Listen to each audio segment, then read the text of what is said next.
been a year, right? For sex. It's been a interesting year. It's really nearly Christmas, everyone. So you gotta make sure you're wearing your Come Curious Christmas merch. Get your Christmas merch. Santa, please come down my chimney, is what it says. And you can wear them on your titties. Yeah, you know what's really cool about them is that no one's really gonna know what it says until they like actually stare at your tits and they're like, say what? Yeah, like, what is Santa came up your chimney? Or maybe they'll just read it and be like, huh? Yeah. But it's like a little secret. It looks like a little secret message. Yeah, like, that's what I like about it. Santa's just fucking raw dogged me. Bareback cream pied my ass, you know? Santa. Anyway, okay, so go get your merch. And this video is about our 2020 sex in review, where we review our sex of 2020. Well, nice one. Just said the title twice there in a sentence. Yeah. So, it's been a year, right? For sex. It's been a interesting year. It's been a hot minute. It really has. I feel like this whole year has just threw us through so many loops as well, because obviously at the beginning of it, I was freshly single. Like, fresh. It wasn't that fresh. Wasn't it like November? The breakup was in like the end of November. So I had like a month in 2019 where I was getting over the initial pain of the breakup. And then enter 2020, it was like, okay, single gal in town. Yeah, that was pretty fun. And then lockdown fucked that all up. Exactly. Thanks, COVID. Thanks. Yeah, I was going to say, I did exactly the same in lockdown. Ended a long-term relationship. So Florence and I have kind of been like relationship sisters. Yeah, how is we're just twinning all the time. Twinning. We were in very like similar sexless relationships, and now we're both single in 2020. These poor boys, they can't keep up. I think we really can't. This is why we do what we do. I was thinking about this. I was like, this is why we chose sex as a career, because we have such a high sex drive and we are so interested and passionate about sex. So find somebody that isn't necessarily on that level, I think it's tough. It is really tough to find, actually. And tough for them as well. Like, imagine having a partner that's just always more horny than you. You feel shit. I feel like, in reflection, the sex that I have had this year has been so amazing, because it was the opportunity that I got to have all the sex that I really was missing in that relationship from the previous year. So like I got to, like, on New Year's Eve I snogged a girl and then went home with a guy. Like that really set me up for the whole year of just sort of like it being about exploring new things. And I had a threesome this year. First ever threesome. Woo! Yeah, that's amazing. And I've been exploring like non-monogamy. Yeah, I feel like I got on a lot of like casual dating and casual sex at the beginning of this year. Yeah, well, you have to, because as soon as you go into lockdown, it's like you're fucked, basically. Yeah, but we didn't even know what was going to happen. I had 5 guys on the go at the same time at the beginning of the year. That was cool. That was nice. Well, that was actually a lot of hard work, a lot of admin. So much admin. Oh my god. And I was so busy at the start of the year because I would have people like blocked out in my diary. I'd be like, oh, I'm seeing this guy that night, then that guy the next night, and then I'm seeing my friend on this night. And then like life was so busy. And then COVID happened. That kind of fucked everything all up. I mean, I think everyone feels the same way about COVID. But the sex during COVID, that's actually, we've learned a lot from that in terms of how to navigate online dating and online sex through that, and how to figure out how to be single during lockdown and how to do it safely and responsibly as best as possible, and like fucking judgment and people not understanding. There's a lot that went on during lockdown. I think it was tough for everyone, but people who were single, basically people who didn't live with somebody that they were totally in love with, was hard as fuck, because most people had to like move in with their parents, or they couldn't see their partners. Yeah, it's diabolical, really. It was long. Yeah, I mean, I had like a whole romance that happened during the first lockdown. Yeah, you went through like some serious roller coaster. Yeah, it was amazing, to be fair. Like, it was literally like falling in love in like the middle of a pandemic, and like it was an amazing experience. It was like started from like a virtual relationship, not a relationship, but like a virtual like dating situation to like moving into the physical, and like it was so intense because we were only seeing each other. That made everything so intense. Like the sex was very intense because that was like the only touch that I was getting.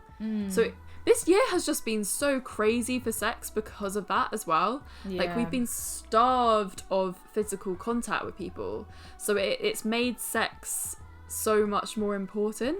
I feel like I've definitely had to learn how to do this whole dating thing, and like going from a dating app to you know, fucking somebody, to how to navigate the communication of I'm just looking for basically one night stands, like singular fucks. I'm not really looking for that. I'd like to look for more, but that generally seems to be what happens. I'll fuck someone, and then I'm satisfied. Then that's it. Then I move on to the next person. So it has been a real exploration for me of just understanding like psychology and how people work, and how to like not turn people down. That sounds rude, but how to communicate in a way that's like, I am like, thank you for a fun evening, but this isn't going to progress anywhere.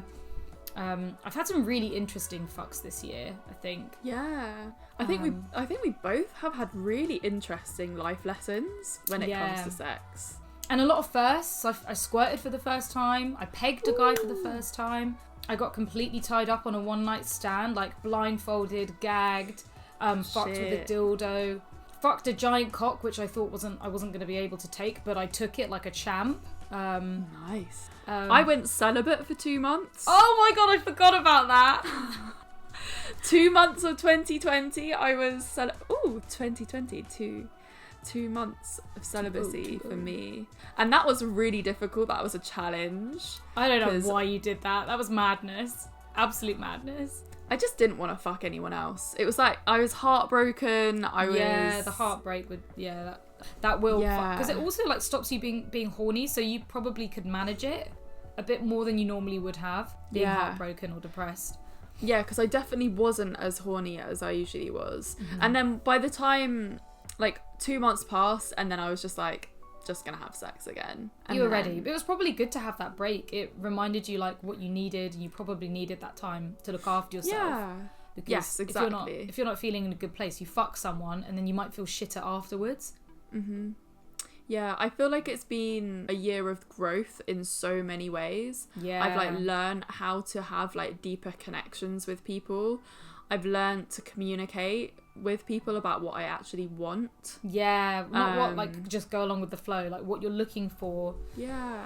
And that's hard to do. I feel like you need to have so many experiences to be able to get that right. And even then you still might not get it right. Like communication is so hard to do, because I thought like I could communicate really well. I was like, yeah, I'm a pro at this, but then I'd actually hurt someone's feelings and be like, oh fuck, I fucked something up. Of course you can't help it if you do hurt someone's feelings necessarily, especially when you're being as honest and as communicative as possible. But yeah, I can 100% say that this year I've had the best sex of my life. That's mad. Yeah, that is crazy. I know, same, but not like, it's not going to be the best sex of my life. It will be the best sex I've had so far. No, I could take it back. No one's going to beat Thomas. Yeah. Aww. He was very good, but that was like the best sex we had was like almost 6-7 years ago. Well, I'm hoping that like this year will be topped. Yeah, it's got to be, otherwise. I'm actually feeling really fond of it now I look back, because I'm just like, this year has been such an amazing year for sex for me. In the middle of a global pandemic, like how the hell did that happen? Fair enough, like a couple of the amazing sexual experiences that I had were before it like actually happened, before the global pandemic hit us. Even with that, 2020 has brought us the best sex of our lives. Yeah, which is, thank you. Well, no, 2020 hasn't for me. If the best sex of my lives was with good old Thomas, then. But I did have some really amazing fuck experiences. Like, amazing. I think we've really lived out, like, what we wanted this year. What has been the sex for you that's, like, really stood out this year, do you think? Is there like, a one person or, like, one instant that's really shining? Yeah, definitely. It was this guy that I spontaneously met up with for a drink, and then we hit it off really well, and we went and booked a pub. We went and booked a hotel.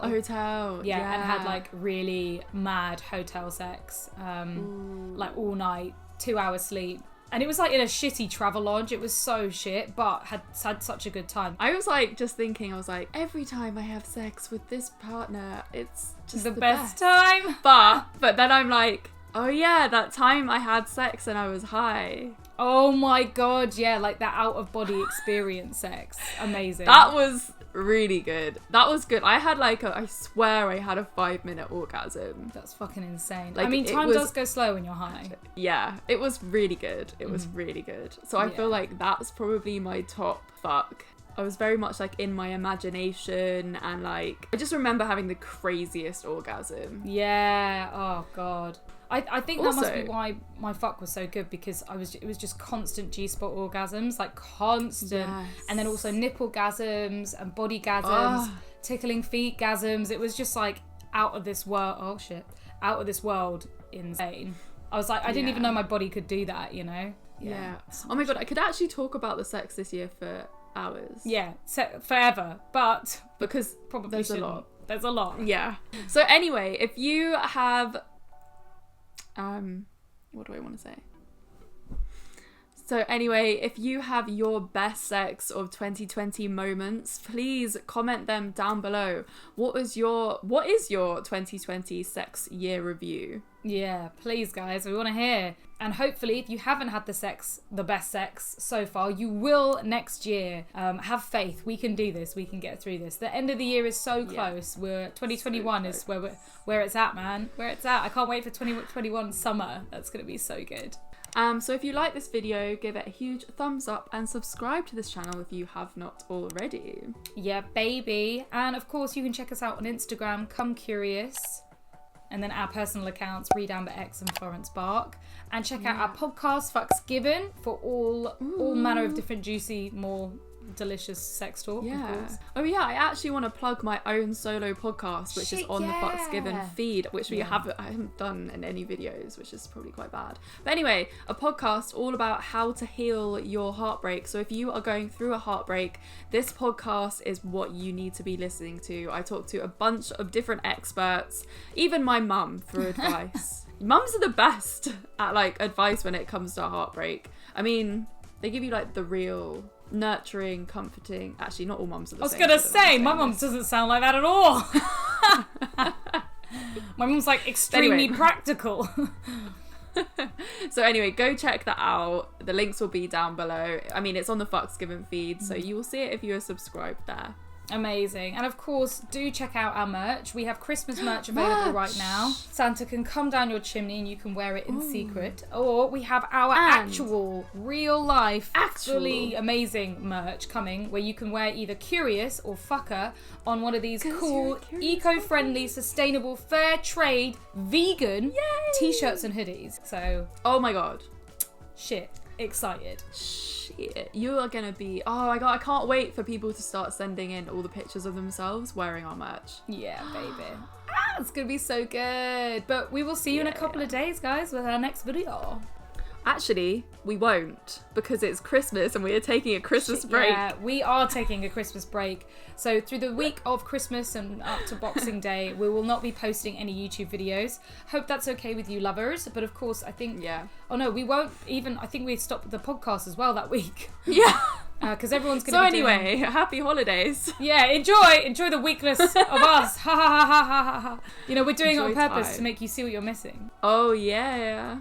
That's what they say, like, it will make the heart grow fonder. The heart grow fonder, yeah. You don't know what you got till it's gone.